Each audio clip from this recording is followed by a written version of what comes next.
Hi hello నమస్తే welcome to మహా max 143 bumper offer. ఇలాంటి మంచి మంచి హిట్స్ అందుకున్న సాయిరామ్ శంకర్ గారు మనతో పాటు ఉన్నారు. ఒక పథకం అంటూ కూడా మన ముందుకు రాబోతున్నారు. అదేంటో మరి ఆయన అడిగి తెలుసుకుందాం. ఏంటి సాయిరామ్ శంకర్ గారు ఎలా ఉన్నారు? టెన్షన్ మొదలైందా? టెన్షన్ ఏమీ లేదండి. లేదా? అయితే మొదలెడదామా ఆట? Okay okay. కొత్తగా సరికొత్త కాన్సెప్ట్తో మీరు మా ముందుకు రాబోతున్నారు. ఒక పథకం ప్రకారం ఎలా ఉండబోతుంది అసలు ఈ మూవీ? ఆ టైటిల్లో ఏదైతే మనం ఎక్స్పెక్ట్ చేస్తాం అంటే టైటిలే ఒక చిన్న క్రైమ్ జోనర్ టైటిల్లా ఉంటుంది కాబట్టి సినిమా కూడా అలాంటిదే. చిన్న సస్పెన్స్ ఉంటుంది, క్రైమ్ ఉంటుంది. మొత్తానికి ఏంటి క్రైమ్ని ఎంచుకున్నారు అంటే ఇప్పటి వరకు 143 ఒక లవర్ బాయ్ లా కనిపించారు. మళ్ళా బంపర్ ఆఫర్లో అసలు మామూలుగా యాక్టింగ్ కాదు అది. ఇవన్నిటిని వదిలేసుకొని క్రైమ్లోకి వెళ్ళారేంటి? లేదు, ఒక్కొక్క జోనర్ అండి. కొత్తగా ట్రై చేద్దాం. ఇంతకుముందు చేశాను, క్రైమ్ చేసా. డేంజర్ అనేది కూడా క్రైమ్ అయ్యేది కదా, అది కూడా చాలా బాగా హిట్ అయింది. సో లేదు అంటే ఈ జోనర్ నా దగ్గరికి వచ్చింది. క్యారెక్టర్ కూడా బాగుంటుంది, లాయర్ క్యారెక్టర్గా. సో క్యారెక్టరేషన్ బాగుంది. బేసిక్గా డైరెక్టర్ కూడా చాలా వర్త్ క్యాండిడేట్, నన్ను బాగా ప్రజెంట్ చేస్తాడు. ఇవన్నీ చూసే డైరెక్టర్ మీ ఫ్రెండ్ అని విన్నాము, విజయ్. అవునండి, వినోద్ విజయన్ అండి, ఆయన కేరళ. కాకపోతే నాకు నా ఫస్ట్ ఫిల్మ్ నుంచి నాకు పరిచయం.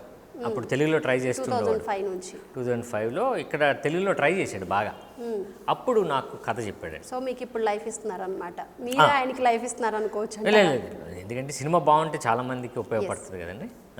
సో మొత్తానికి ఈ సినిమాలో మీరు ఇప్పటివరకు ఎన్నో విభిన్న పాత్రలు పోషించారు. ఇప్పుడు వచ్చేసి లాయర్ గెటప్, లాయర్గా, పబ్లిక్ ప్రాసిక్యూటర్ అండ్ క్రైమ్కి సంబంధించి వీటన్నిటిని రోల్స్ ప్లే చేయడానికి కానీ మీరు సపరేట్గా ఏమైనా ట్రైనింగ్ తీసుకున్నారంటారా? ఎలా వర్కౌట్ చేశారు ఈ సినిమా? తీసుకున్నాను, నేను ట్రైనింగ్ తీసుకున్నా. ఈ సినిమాకి నేను అంటే నాకున్నది ఈ సినిమాలో సరిపోదు అని నేను అనుకున్నాను. నేను చేస్తుంది నాకు కొంచెం రియలిస్టిక్గా చేయాలి, దీన్ని క్యారెక్టర్లో బాగా ఇన్వాల్వ్ అవ్వాలి అని చెప్పి మనకున్న స్ట్రెంత్ సరిపోదని నాకు అర్థమైందండి. సో అప్పుడు డైరెక్టరు ఒక నేషనల్ స్కూల్ ఆఫ్ డ్రామా నుంచి ఆయన ఫ్రెండ్ని పిలిపించి నేను ఒక 1 month ఈ క్యారెక్టరే కాకుండా అసలు ఇన్వాల్వ్మెంటు దానికి ఏం చేయాలి అనేది టోటల్గా 1 month నేను ట్రైనింగ్ తీసుకున్నాను. ఆ తర్వాత మేము షూటింగ్కి వెళ్ళాం.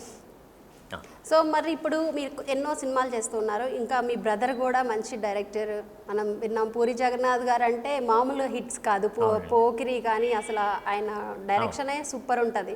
సో ఆయన దగ్గర నుంచి మీరు ఏమైనా ట్రైనింగ్ తీసుకుంటారా? అంటే ఏదన్నా నాకు తెలియట్లేదు, నాకు అర్థం కావట్లేదు, ఏదైనా సజెషన్స్ ఇస్తూ ఉంటారా ఆయన కూడా? లేదండి, లేదు. ఏదైనా మీరు ఓన్ అంతే. ఏదైనా ఈ కథ లేకపోతే ఈ ట్రైలరు లేకపోతే ఇది నేను చేస్తున్న సినిమా అని చెప్తా ఉంటాను అంతే. సో మొత్తానికి అంటే ఒక మంచి క్రైమ్గా రాబోతున్నారు. ఏంటి మేము ఎలా ఎక్స్పెక్ట్ చేయొచ్చు అంటారు ఈ క్రైమ్ థ్రిల్లర్ని? దీంట్లో ఉన్న మెయిన్ ఏంటంటే అండి, సస్పెన్స్ బాగా ఇన్వాల్వ్ అవుతారు.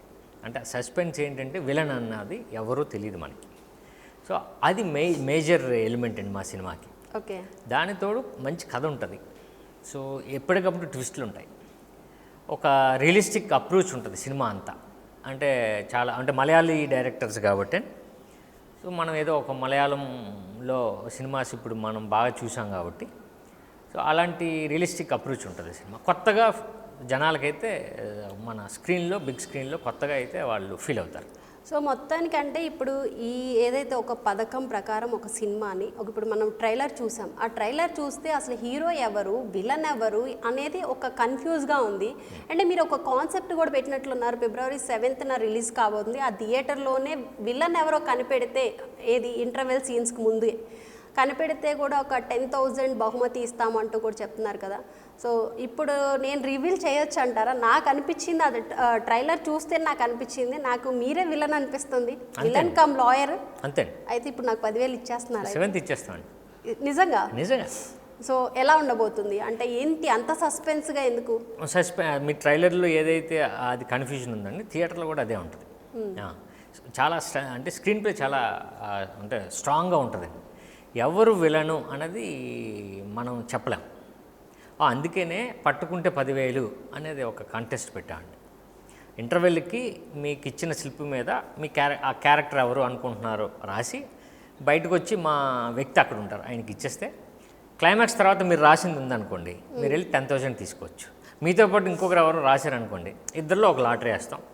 సో వారికి మాత్రం 10,000. ఇప్పుడు అంటే నేను కూడా మీతో పాటు సినిమా థియేటర్కి వచ్చే లాటరీ తీసుకొని చేయించుకోవాలంటారా? మీరు చెప్పేశారు కాబట్టి మీకు 7th ఇచ్చేస్తామండి. 7th వెయిట్ చేయాలి, అప్పుడు దాకా వెయిట్ చేయమంటారా? అంటే ఒకేసారి రివీల్ చేస్తే బెటర్ కదండి. ఓకే. సో మొత్తానికి అంటే ఇప్పుడు హీరోయిన్స్ విషయంలో మీ కొత్త హీరోయిన్సే వీళ్ళు కూడా చేశారండి. ఎలా కొత్త హీరోయిన్స్ ఎలా కాదు, అనిపించింది వాళ్ళతో వర్క్ చేయడం? కొత్త హీరోయిన్స్ కాదు, చేశారండి. ఒక పోలీస్ ఆఫీసర్ క్యారెక్టర్ పటాస్లో హీరోయిన్ అమ్మాయిని శృతి ఓకే. అమ్మాయి పటాస్ అండి. హీరోయిన్ ఏమో అషిమా నర్వాల్ అని ఒక 4-5 సినిమాలు చేసిందండి ఆ అమ్మాయి. సో ఆల్రెడీ ఎక్స్పీరియన్స్డ్ కాబట్టి పోలీస్ ఆఫీసర్లో అమ్మాయి చాలా బాగా చేసింది. సో ఇద్దరు అంటే వాళ్ళకి తగ్గిన వాళ్ళు ఏదైతే చేయగలరో అది చేశారు. సో మొత్తానికి సముద్రకని గారితో ఆయన చాలా మంచి అలా వైకుంఠపురంతో అలా ఫేమస్, చాలా బాగా యాక్ట్ చేస్తారు ఆయన. ఆయనతో వర్క్ చేయడం ఎలా అనిపించింది? అసలు అంటే ఒక పథకం ప్రకారం అనే ఫిల్ము చాలా సీరియస్గా ఉంటుందండి, మంచి ఎమోషనల్ ఉంటుంది. అయితే సముద్రకని గారు ఏసీపీ క్యారెక్టర్ ఇందులో అండి, ఆయన నుంచి బాగా ఫన్ వస్తుంది సినిమాలో. ఆయన సీరియస్గా ఉంటాడు. ఫస్ట్ టైం మన తెలుగులో నేను అనుకోవడం, మరి తమిళ్లో చేశారేమో, ఆయన నుంచి కామెడీ వచ్చేది ఆయన క్యారెక్టర్ మాత్రమే. మొన్న ప్రీమియర్ షో చూపించినప్పుడు కూడా అందరూ ఆయనకి బాగా అంటే ఆ కామెడీ వర్కౌట్ అయిందని. శ్రీకాకుళం నుంచి వచ్చిన పోలీస్ ఆఫీసర్ కాబట్టి ఆ స్లాంగ్ అది మొత్తం స్లాంగ్ అయింది, అదే స్లాంగ్. సో అది బేసిక్గా ఆయన పెద్ద డైరెక్టరు, ఆ యాక్టరు, డైరెక్టర్ ఏం కావాలో అది చేసేవారు. అదే ఇప్పుడు మీకు మిమ్మల్ని ఇంట్రడక్షన్ చేసుకునేటప్పుడు కూడా నేను డైలాగ్ వాడింది కూడా సముద్రకని గారిదే. ఏంటి టెన్షన్ మొదలైందా అన్నట్లు. సో ఆయనది ఒక డైలాగ్, మీరు ఈ సినిమాలో మీ డైలాగ్ ఏదన్నా ఒకటి చెప్పగలుగుతారు? నా డైలాగ్ అంటే ఇందులో నాది ఒక ఇంటెన్సిటీ ఉన్న క్యారెక్టర్ అండి. డైలాగ్స్ తక్కువ ఉంటాయి, బట్ అది కూడా ఏంటంటే న్యాచురల్గా మాట్లాడుకునే డైలాగ్స్ ఉంటాయి. బట్ ఈ ట్రైలర్లో ఒక మంచి డైలాగ్ ఉంటుందండి. అంటే ప్రతి మంచి మనిషిలో ఒక చెడ్డవాడు ఉంటాడు, కానీ చెడ్డవాళ్ళలో చెడ్డవాడే ఉంటాడు అన్నది ట్రైలర్ మనకు స్టార్ట్ అవుతుంది. ఇదే సినిమా. ఈ సినిమా ఏంటి అన్నది, క్యారెక్టర్లు ఏంటి, అసలు ఈ కోట్ ఎందుకు వాడారు, అంటే ఈ సెంటెన్స్ ఎందుకు వాడారు అన్నది సినిమా.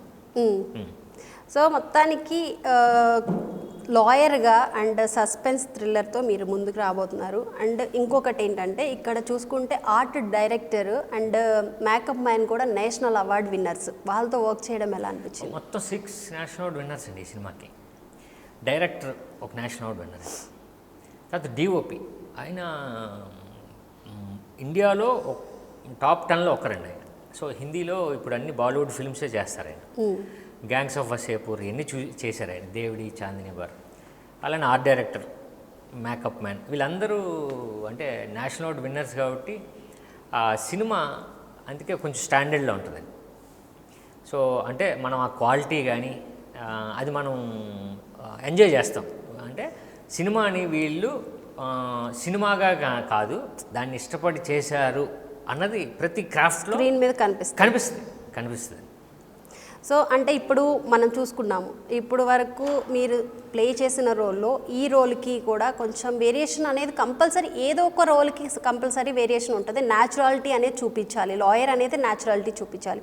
లవర్ బాయ్గా అనేది అది ఇట్స్ కామన్, అందరూ నార్మల్గానే ఉంటాం మన ఏజ్కి తగ్గట్టే. సో లాయర్గా మీరు ఈ సినిమాలో ఏమైనా కష్టపడిన సీన్స్ ఏమైనా ఉన్నాయండి షూటింగ్ టైంలో కానీ, ఏదైనా నేను ఇది చాలా కష్టంగా ఫీల్ అవుతున్నాను అనే విషయాల్లో ఏమైనా ఉన్నాయి? అంటే ఆ పర్టికులర్గా అంటే బిగినింగ్ నుంచి లాయర్ అన్నవాడు చిన్న వేరే మూడ్లో ఉంటాడండి. అంటే చాలా షేడ్స్ ఉంటాయి నాకు. ఇందులో బేసిక్గా ఒక కోర్ట్ సీన్ చాలా బాగుంటుంది.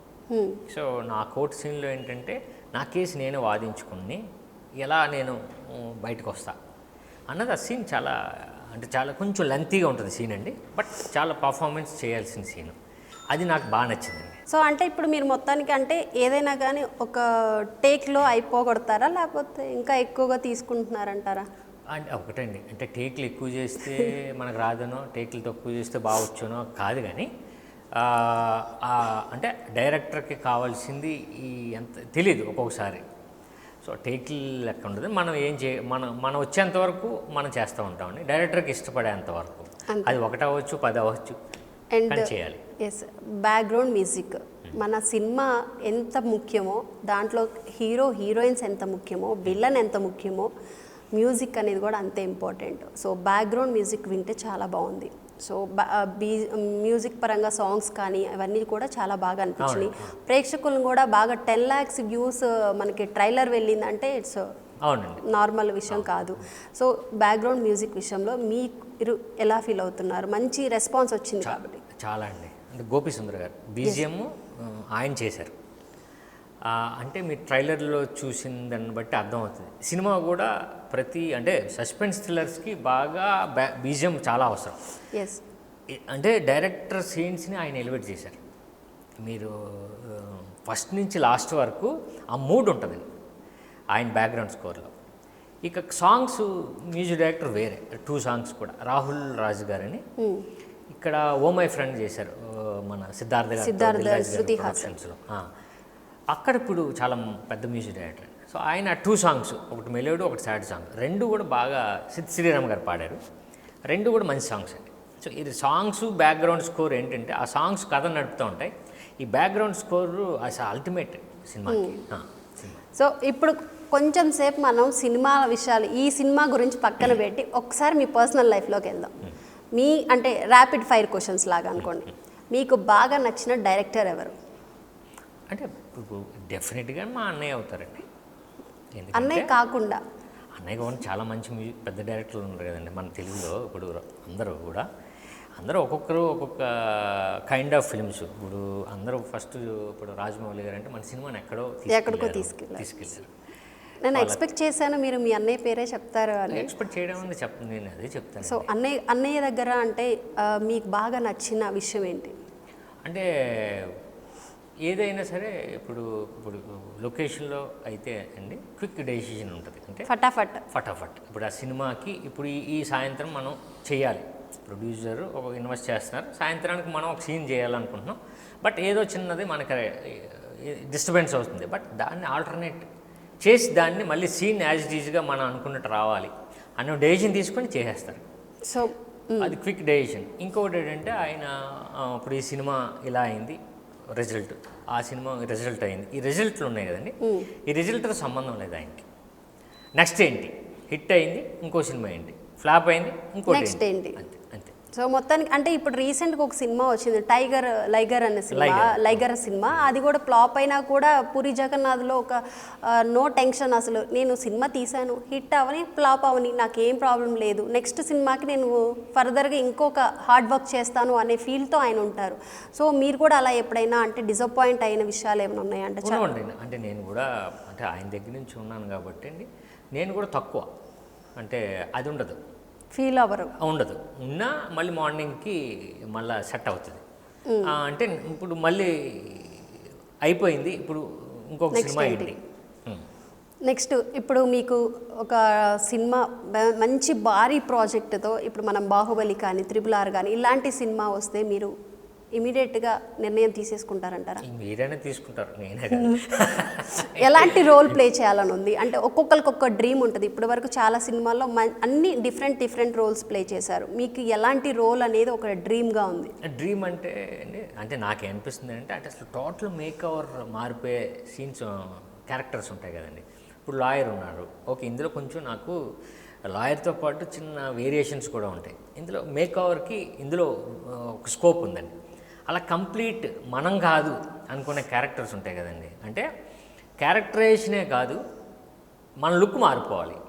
సో అలాంటి ఏదైనా వస్తే బాగుంటుంది, చేస్తే బాగుంటుంది అన్నదండి. పోలీస్ ఆఫీసర్ క్యారెక్టర్ నేను చేయలేదు, సో అదేంటి అలా. మొత్తానికి పోలీస్ ఆఫీసర్ గెటప్ వస్తే అంటే రోల్ వస్తే మాత్రం చేసేస్తానంట. మంచిదే కదండి, అదొకటి. అసలు అంటే ఒక్కొక్కరికి ఒక్కొక్క డ్రీమ్ ఉంటుంది కదా, నాకు ఇదే పర్టికులర్గా ఇది ఎప్పటికైనా ఎన్ని సంవత్సరాలకు వచ్చినా నేను ఈ రోల్ చేయాలి అనే ఒక రోల్ ఉంటుంది కదా, అది ఏంటి? ఏం లేదు, ఏదొచ్చినా చేస్తాను, ఏదొచ్చినా నాకు నచ్చింది నేను చేసేస్తాను. పర్టికులర్గా దీనికే నేను బాగుంటాను, లేకపోతే ఇదే నేను చేయగలను అని ఒకటి ఉంటుంది. నేను అలా కాదు, ఏదైనా నేను చేయగలను, ముందు అసలు క్యారెక్టర్ సెట్ అవుతుంది అని నాకు ఉంది, ఎనీ క్యారెక్టర్. ఇప్పుడు వరకు అంటే మీరు ఒక హీరో కాదు, ఒక డైరెక్టర్ గారి తమ్ముడు కాదు, ఒక ఆడియన్స్గా మీకు నచ్చిన హీరో ఎవరు? మీరు ఎప్పుడైనా థియేటర్కి వెళ్ళి విజిల్ వేస్తూ అది ఆ సినిమాని ఫస్ట్ బెనిఫిట్ షో చూసిన రోజులు ఉన్నాయంటారా? ఉన్నాయండి, చిన్నప్పటి నుంచి చాలా ఉన్నాయి కదండి. ఇప్పుడు ఫస్ట్ అన్నయ్య చిరంజీవి గారి ఫ్యాను అప్పట్లో, ఖైదీ. సో ఖైదీకి వెళ్ళేవాళ్ళం అప్పుడు చిన్నప్పుడు. వాళ్ళు ఏం చూస్తే అదే కదా మేము చూసేవాళ్ళం చిన్నప్పుడు. మా రెండో అన్నయ్య అప్పుడు కృష్ణ గారి ఫ్యాను. సో అప్పుడు రిలీజ్కి వెళ్ళేవాళ్ళమే. సో నేను పెద్ద అయిన తర్వాత ఇప్పుడు ఇండస్ట్రీకి వచ్చిన తర్వాత ఇప్పుడు అందరూ ఫ్యాన్స్, అందరికీ మనం అన్ని సినిమాలు చూస్తాం. ఇప్పుడు యాక్టింగ్ వైజ్ అనుకుంటే అందరూ ఒక్కొక్కరి దగ్గర ఒకరు ఉంటారు. ఇప్పుడు నేను అనుకోండి, ఇప్పుడు యాజ్ అన్ యాక్టర్ ఇప్పుడు నేను ఎవరికి ఫ్యాన్ అంటే, ఇప్పుడు నాకు అంటే నన్ను నా సినిమానికి వీడికి ఇది ప్రమోట్ చేద్దాం, లేకపోతే ఈ సినిమాని మనం ఏదైనా బయట ఇద్దాం, లేకపోతే ఏదైనా రిలీజ్ చేద్దాం, అలా నాకు అందరూ ఎంకరేజ్ చేశారండి. చాలా అన్ని సినిమాలకి ఎంకరేజ్ చేశారు. అలా ఎంకరేజ్ చేసిన వాళ్ళందరూ నాకు ఫ్యాన్.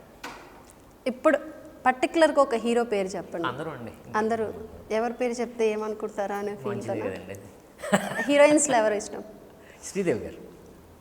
ఓల్డ్, ఇప్పుడు న్యూగా? ఇప్పుడు శ్రీదేవి గారు అంటే ఇష్టం.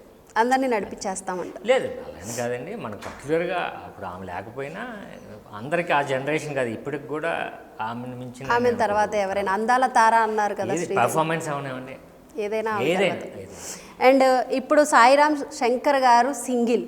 మేము ఎప్పుడు సాయిరామ్ శంకర్ గారి పక్కన ఒక హీరోయిన్ మీ వైఫ్గా మేము ఎప్పుడు చూడగలుగుతామంటారు? ఎలా అండి, అర్థం కాదు. మీ పెళ్ళి ఎప్పుడు అని? నా పెళ్ళ కొడతారు, ఇంకోసారి చేస్తుంది. అయిపోయిందా? అయిపోయిందండి, అయిపోయింది. అంటే ఎవరికి తెలియకుండా చేసుకున్నారా ఏంటి?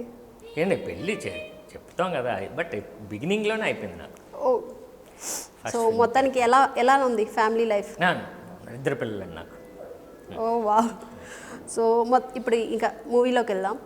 నెక్స్ట్ ఇప్పుడు చూసుకుంటే డైరెక్టర్ గారు కానీ ప్రొడ్యూసర్ గారు కానీ ఎంతో హార్డ్ వర్క్ చేసి సినిమా తీస్తున్నారు. అండ్ మీకు ప్రొడ్యూసర్ తరపు నుంచి ఎటువంటి సహాయ సహకారాలు, అంటే ఇప్పుడు ఇలా చేయండి అమ్మా, ఇది మనకి పర్లేదు చేసేయండి, ఎంత ఖర్చు అయినా పర్లేదు అనే విషయంలో కానీ, లొకేషన్ వైజ్ కానీ, మనకి ఇప్పుడు ఎక్కడికైనా వెళ్ళినప్పుడు చాలా ఎక్స్పెన్సివ్ అవుతూ ఉంటుంది, అలాంటి విషయంలో ఏమైనా అబ్జెక్షన్ పెట్టి లేదు ఇదే బడ్జెట్లో తీయాలి సినిమా అని ఏమన్నా చెప్పిన సిచ్యువేషన్స్? ఈ సినిమాకి అది లేదండి. ఎందుకు లేదంటే director producer, one of the producers Vijay గారు, వినోద్ విజయ్. అలానే రమేష్ గారు, తర్వాత ఇప్పుడు జిను అని మన స్వాతి. ఏంటంటే బేసిక్గా ఆయన ఒక పట్టణ సినిమాని అంటే ఒప్పుకోడు, దీనికి ఖర్చు పెట్టాలి. సో అలాగా ఇప్పుడు బడ్జెట్ చాలా దీని మీద కొంచెం ఎక్కువ స్పెండ్ చేశాడు ఆయన. పర్టికులర్గా ఇప్పుడు క్లైమాక్స్ ఉందనుకోండి, జరిగిన విషయం క్లైమాక్స్ ఉంది, లేదు ఇందులో నేను కొంత వాడతాను, మళ్ళీ క్లైమాక్స్ దానికి ఎక్స్టెన్షన్ చేశాడు, మళ్ళీ అదే షూట్ పెట్టుకున్నారు. నేను అంటుంది రీషూట్ కాదు, ఇంపాక్ట్ ఇంకా నాకు కావాలని చెప్పి ఇంకొక 3-4 డేస్ చేశాడు. సో డైరెక్టర్ ప్రొడ్యూసర్ అవ్వడం వల్ల దాని మీద ఎక్కువ స్పెండ్ చేశాడండి. సో అందుకే నాకు ఎక్కువ రెస్ట్రిక్షన్స్ లేవు, ఎందుకంటే ఆయన దాన్ని నెక్స్ట్ లెవెల్కి తీసుకెళ్ళాడు ఆయన. సో మొత్తానికి లొకేషన్ ఎక్కడ మనం అంటే ఇప్పుడు చాలా లొకేషన్స్ని చూస్ చేసుకుంటాము, ఇక్కడ డిఫరెంట్ లొకేషన్స్ని చూస్ చేసుకున్నారు కదా, ఎక్కడ మొత్తం షూటింగ్ లొకేషన్? ఒక హాఫ్ ఫిల్మ్ షూట్ చేసామండి, తర్వాత కేరళ, అలానే అక్కడ మన బాహుబలి అది సినిమా చేసిన ఫాల్స్ ఉండే వాటర్ ఫాల్స్ అండి, అక్కడ ఒక సాంగ్స్ షూట్ చేసాం. Okay. So Vizag and Kerala అనేది చాలా బాగుంటుంది. చాలా బాగుంటుంది. మీకు ఈ షూటింగ్ టైంలో ఫన్నీ ఇన్సిడెంట్స్ ఏమన్నా జరిగినాయా హీరోయిన్కి కానీ, అంటే డైరెక్టర్ ప్రొడ్యూసర్ మీకు, అంటే డైరెక్టర్ కమ్ ప్రొడ్యూసర్ ఇద్దరు ఒకటే అంటున్నారు, మీ ఫ్రెండ్స్ ఇద్దరి మధ్యలో కానీ ఎలాంటి ఏమైనా ఫన్నీ ఇన్సిడెంట్స్ ఏమైనా జరిగినాయి? ఫన్నీ అంటే లాస్ట్లో ఒక అంటే ఒక 25 డాగ్స్తో చేసే ఒక సీన్ ఉంటుంది. అంటే టోటల్గా డాబర్ మ్యాన్ ఇలాంటి కొంచెం పెద్ద కుక్కలు, కొంచెం అది కొంచెం కష్టం వాటితో నేను చేయాలి, వాటి మధ్యలో నేను ఫైట్ చేయాలి. ఓకే. సో ఆటోమేటిక్గా గ్రిల్స్ ఉన్నాయండి, గ్రిల్స్లో ఉంటాయి, బట్ నేను ఈ స్పేస్లో ఉంటాను మధ్యలో. నేను ఒక్కనే ఉన్నా, ఫైట్ జరుగుతుంది. అయితే ఒక్కటి మాత్రం ఆ గ్రిల్లోంచి ఇలా అనుకుని బయటకు వస్తుంది, లోపలికి నా దగ్గరికి వస్తుంది. ఓకే. భయపడ్డారు? భయమా, నేను గ్రిల్ ఎక్కాను, బట్ ఎవరు రావట్లేదు నా దగ్గరికి. అది నా దగ్గరికి వచ్చి అది తెలియదు కదండి, ఎలా అటాక్ చేస్తుందో ఏంటో తెలీదు. సో అప్పుడు ఎవరైతే ఆ డాగ్స్ టేకర్ ఉన్నారో ఆయన పరిగెత్తుకుని వచ్చి దాన్ని పిలిస్తే కానీ రాలేదు. సో అప్పటి వరకు నేను అంటే మీరు సినిమా చూస్తే తెలుస్తుంది, ఆ గ్రిల్ ఎక్కి పట్టుకొని వేలాడాను. ఇట్లాంటి కొన్ని చాలా రిస్కీతో కూడిన సిచ్యువేషన్స్ వస్తూ ఉంటాయి, మీకు ఎన్నో ప్రాబ్లమ్స్ ఫేస్ చేస్తూ ఉంటారు. ఏంటి మనకి ఇలాంటి అని అనిపించలేదా ఎప్పుడు? మీరు సినిమా అనేది ఒక లైఫ్ అనుకుంటున్నారా? అంతే కదండి, ఎప్పుడు కూడా మీ జాబ్లో కూడా మీకు ఇది ఎందుకని అనిపించదు కదా, ప్యాషన్. అంతే అంతే అంతే. ఇప్పుడు అది ఆ వర్క్ నా జాబ్ కాబట్టి నేను చేసుకుంటూ వెళ్తాను. నెక్స్ట్ ఏం అంటే ఇప్పటి వరకు మీరు 143 బంపర్ ఆఫర్ మంచి మంచి హిట్స్ కొట్టేసే వచ్చారు, అండ్ ఈ మధ్యలో కొంచెం గ్యాప్ తీసుకున్నారు. ఈ సినిమాతో మీకు మంచి గ్యాప్ రాబోతుందంటారా? మంచి రిజల్ట్ వస్తుందండి డెఫినెట్గా. అంటే కథే వెరీ స్ట్రాంగ్గా ఉందండి. ఎందుకు అంతగా నమ్ముతున్నారు? అంటే ఈ సినిమా సక్సెస్ అవుతుందని ఎందుకు అంత కాన్ఫిడెంట్గా ఉన్నారు? సినిమా కథ, ఆ స్క్రీన్ ప్లే, సినిమాలో మేము అంటే ప్రజెంట్ చేసిన విధానం కానీ, గ్రిప్పింగ్ కానివ్వండి, సాంగ్స్ కానీ, సో ఇది టోటల్గా రేపు థియేటర్లో ఆడియన్ని ఎంగేజ్ చేస్తుందండి. అంటే ఇప్పుడు మేము ఏదో పబ్లిసిటీ కోసం వీళ్ళు 10,000 పెట్టారా అని అనుకోవచ్చు, అలా ఆబ్వియస్లీ అది అందరూ అలానే అనుకుంటారు. అదే మేము కూడా అదే అంటున్నాను, అనుకోవచ్చు. ఎందుకంటే సినిమా తెలియాలంటే ఏదో ప్రమోషన్ కావాలి, అలాగని చెప్పి అది ఫేక్ ప్రమోషన్ కాదు. రేపు థియేటర్ వస్తే అరే మనం చెప్పలేకపోయామే, అవును ఇది వీళ్ళు పెట్టిన కంటెస్ట్ ఓకే కరెక్టే అన్నది ఉంటుందండి సినిమాలో. అదే మీరు మొన్న ఏదైతే ట్రైలర్ లాంచ్ రోజు కూడా చెప్పినట్లున్నారు కదా, ఎందుకు వచ్చాంరా ఈ సినిమాకి, ఏంట్రా ఈ సినిమా అన్నట్లు కాకుండా ఓకే సాయిరామ్ శంకర్ అనేది ఒక హిట్ తీసుకొని వెళ్తున్నాడు అనే విధంగా కూడా మీరందరూ హ్యాపీగా ఫీల్ అవుతారు అంటున్నారు. మీరు చాలా కాన్ఫిడెంట్గా ఉన్నారు. అసలు ఏంటి, అసలు మా కోసం ఏదన్నా ఈ సినిమాలో ఒక రివీల్ చేయగలుగుతారా ఏమన్నా ఒక సీన్ని? అదే అండి నేను ఏమంటున్నానంటే, ఇప్పుడు సస్పెన్స్ అన్నది సినిమాకి హైలైట్ అండి. మన ఈ ఒక పథకం ప్రకారం ఆ సస్పెన్స్ హోల్డ్ చేస్తుంది కదని. అలా అని చెప్పి సొసైటీలో జరుగుతున్నది, ఇప్పుడు కూడా జరుగుతున్న ఒక ఇన్సిడెంట్, అంటే ఎప్పుడు జరుగుతున్నాయి ఇన్సిడెంట్, దాన్ని తీసుకొని ఈ ఒక్క పథకం ప్రకారం అనే కథని ఆయన రెడీ చేశాడు. సో దాని చుట్టూరు ఒక కథ అల్లాడు. కాబట్టి సొసైటీలో జరుగుతున్న దాని పరిణామాలే ఒకటి జీవితంలో లేకపోతే అన్నది ఈ కథ కాన్సెప్ట్ ఉంటుందండి. సో దాని మీద కథ నడవదు, దాని గురించి నడవదు, కానీ దానివల్ల ఈ సినిమా ఇంకో రకంగా జరుగుతూ ఉంటుంది. సో అదంతా ఏమో ఇప్పుడు మనకి ఎమోషనల్ సెంటిమెంటు ఈ ఏదైతే మేము బలంగా నమ్ముతున్నామో స్క్రీన్ ప్లే మీద, అదంతా డెఫినెట్గా మాకు మంచి సక్సెస్ అవుతుందండి. సో ఆడియన్స్కి ఏం చెప్పాలనుకుంటున్నారు? ఒక్క పథకం ప్రకారం అనే సినిమా Feb 7th రిలీజ్ అవుతుందండి. సో అంటే థియేటర్కి వచ్చినప్పుడు నేనేదైతే చెప్తున్నానో ఈ సినిమా మిమ్మల్ని ఎంగేజ్ చేస్తుందని, డెఫినెట్గా లాస్ట్ మూమెంట్ వరకు మీకు అంత suspense edge of the seat జరుగుతుందండి. సో దానితో సాంగ్స్ ఉంటాయి, ఎంటర్టైన్మెంట్ ఉంటుంది, విజువల్గా చాలా మంచి రియలిస్టిక్ అప్రోచ్ ఉంటుంది. మీరందరూ మీరు మాకు మీద ఇన్వెస్ట్ చేయడమే కాదు, మేము కూడా విలన్ ఎవరో చెప్పగలిగితే మేము కూడా కొంత ఇన్వెస్ట్ చేస్తాం అని పట్టుకుంటే 10,000 నేను ఒక కంటెస్ట్ పెట్టాను. సో డెఫినెట్గా మీరు రావాలి, సినిమా చూడాలి, ఆ విలన్ ఎవరో చెప్పి ఒక 10,000 గెలుచుకోవాలి. సో అంటే ఇప్పుడు వరకు మీరు వర్క్ చేసిన సినిమాల్లో ఈ సినిమాకి చాలా వేరియేషన్ ఉంది. ఇప్పుడు వరకు మీరు వర్క్ చేసిన సినిమాల్లో ఏ సినిమా బాగా ఇష్టం మీకు? నాకు 143 ఇష్టం. ఎందుకు? ఫస్ట్ ఫిల్ము ప్లస్ చాలా వేరియేషన్స్ ఉంటాయి. ఇప్పుడు కూడా 143నే ఇదండి అందరికీ. సపోజ్ ఇప్పుడు ఒక అమ్మాయి వచ్చి మీకు 143 అని చెప్తే ఏం చేస్తారు? ఏం చేస్తాం, ఇప్పుడు ఏం చేయలేం.